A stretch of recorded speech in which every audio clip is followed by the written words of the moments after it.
Well, the company that installed the pavers around my house, you know what pavers are, those little interlocking brick hardscape stuff, they have guaranteed their work for life, which is a good thing because lately I've had a lot of problems with the pavers around my house.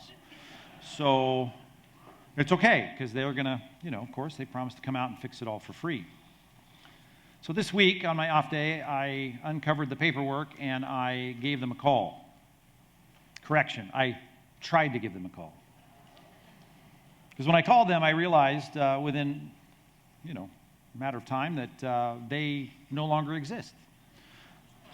The people all exist. I mean, the workers exist, the foreman, the office manager, the owner, they're all existing, but the company has disbanded. They've gone to work for other places. They've started new companies. I'm assuming they're issuing new promises to people. But when it comes to the work they promised to do on my yard, they're not going to do it. And that's maddening. It's frustrating. Frustrating when you need something, you rely on a promise, and then it's not even worth the paper that it's printed on. It's frustrating.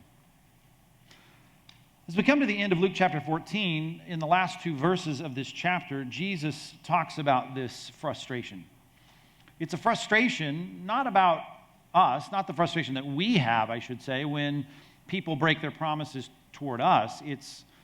It's a passage about his frustration, the frustration he has when people like you and me say to him, "I'll follow you," and then down the road, like the world, we revert to living for ourselves. This passage is just a very simple illustration, an illustration of salt.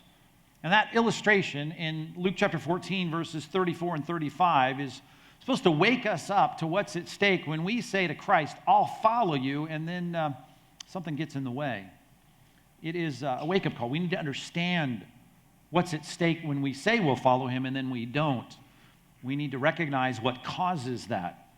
And we certainly need to realize what's at stake for us in terms of the pain and heartache we will experience, and more importantly, the pain and frustration that Christ experiences. So take a look.